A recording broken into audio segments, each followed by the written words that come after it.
बखाना।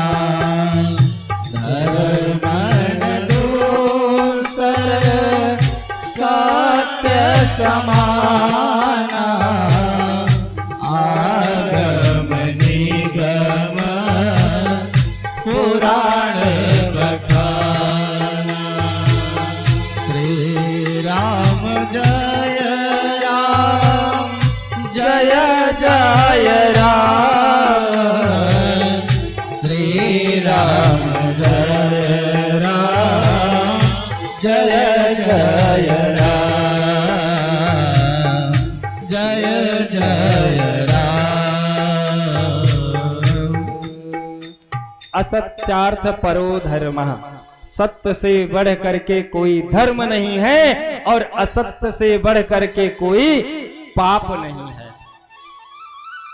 इसलिए भागवत कथा श्रवण करने का भी आशय है कि अपने जीवन में सत्य का प्रतिपादन करें और सत्य को प्रतिपादित करते हुए अपने जीवन से असत्य की छुट्टी करें, तो है हमारी कथा भी सार्थक है। दूसरे श्लोक में बड़ी सुंदर बात कही श्री व्यास जी ने।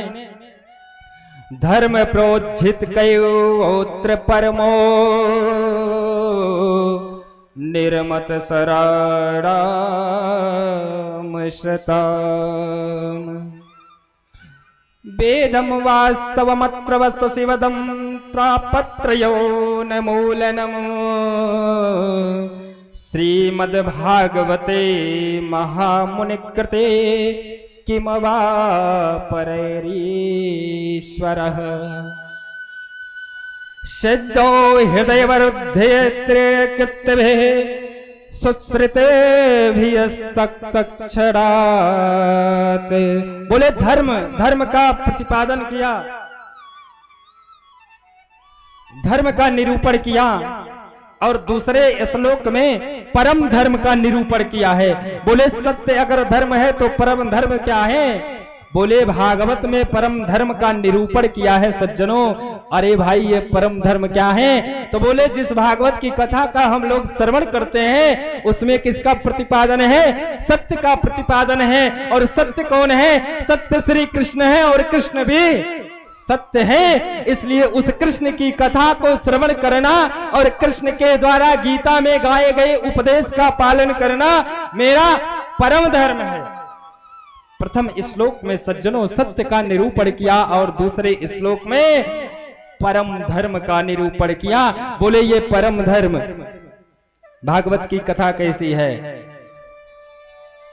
बोले शिवदम शिवम कल्याणम ददाति। शिव जी का अर्थ क्या है? शिव जी रहते कहाँ हैं? शिव जी रहते हैं कैलाश पर्वत पर, बैठते हैं शिला पर, लोगों को क्या देते हैं? शिव जी की पूजा करने से सब कुछ प्राप्त हो जाता है। आरोग्यता मिल जाती है, धन वैभव ऐश्वर्य मिल जाता है, सुख और शांति मिल जाती है और जीवन में मेरे प्रेम भी आ जाता है। तो शिव की पूजा करने से सब कुछ प्राप्त हो जाता है। शिव जी कैसे हैं?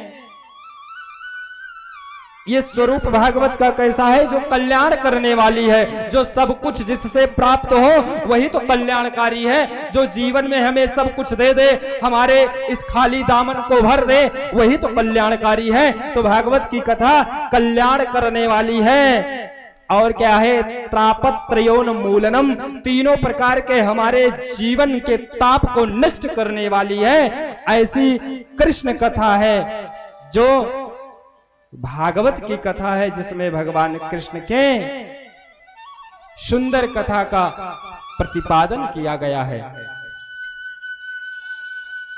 बोले आप कथा श्रवण करने का संकल्प मन में ले लिए। बोले जीवन में किसी भी ग्रंथ का श्रवण ना कर सको तो जीवन में भागवत कथा श्रवण करने का, भागवत ग्रंथ पढ़ने का संकल्प जीवन में जरूर एक बार ले लेना चाहिए। क्योंकि भागवत ही तो सभी ग्रंथों का सार है ना। सार, श्रीमद् भागवत कथा सार है। 4 वेद, 6 शास्त्र, 18 पुराण, 108 उपनिषद जो हैं, इन सभी का सार क्या है? ये भागवत कथा। ऐसे जो वेद रूपी ग्रंथ, जो वृक्ष रूपी निगम है, उस निगम के जो सुंदर सुंदर फल लगे हुए हैं, उनका सुंदर सुंदर अमृतमय रस ही श्रीमद् भागवत कथा है।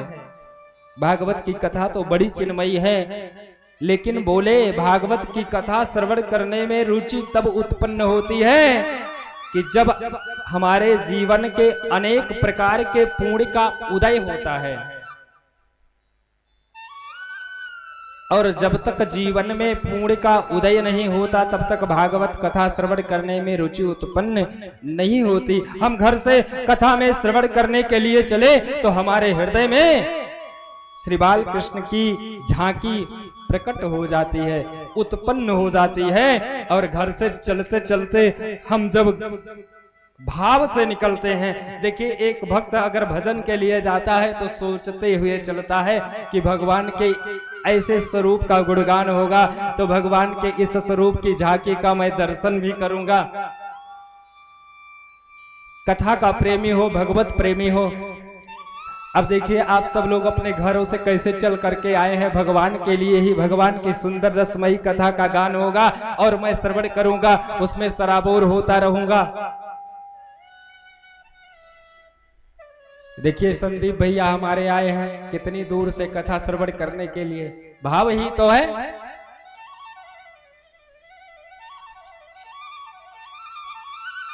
तो भगवान का चिंतन जीवन में एक क्षण के लिए अगर विस्मृत हो जाए तो क्या करना चाहिए? प्रायश्चित करना चाहिए कि एक क्षण के लिए हमारे जीवन में भगवान के स्मरण की विस्मृति हो गई, इसलिए हे प्रभु मुझे क्षमा कीजिएगा। कौन सा पाप आपका जागृत हुआ जो ऐसा आपके साथ हुआ? प्रायश्चित करना चाहिए। प्रायश्चित करने से भी वो पाप नष्ट हो जाता है। ये कलयुग का परम प्रताप है। भजन के प्रभाव से ये जीवन कब क्या प्राप्त करेगा ये जीव स्वयं भी नहीं जानता है। इसको जानते हैं तो सिर्फ मेरे गोविंद जानते हैं। और नहीं तो भजन करते करते करते करते आप भाव से भगवान को प्राप्त कर लिए तो क्या वो समय याद रहता है? भक्त तो बड़ा भोला होता है, और भक्त इतना भोला होता है कि वो भाव में विभोर हो जाता है तो कभी उसके अश्रु प्रवाह भी आ जाते हैं भगवान की इस झांकी को देख करके, तो कभी खिलखिला करके वो हंसने भी लगता है। ये एक भक्त का स्वरूप है।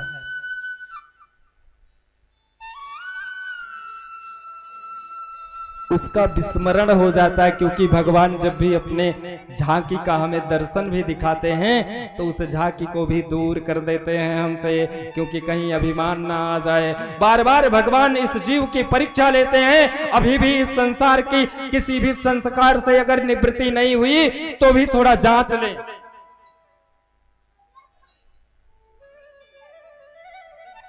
मैं कब बना सन्यासी हो, मैं कब बना संसारी। भाव से सब लोग गाएंगे मेरे साथ में। और देखिए जो भी भजन है, भजन में बहुत कुछ मिलता है और सत्संग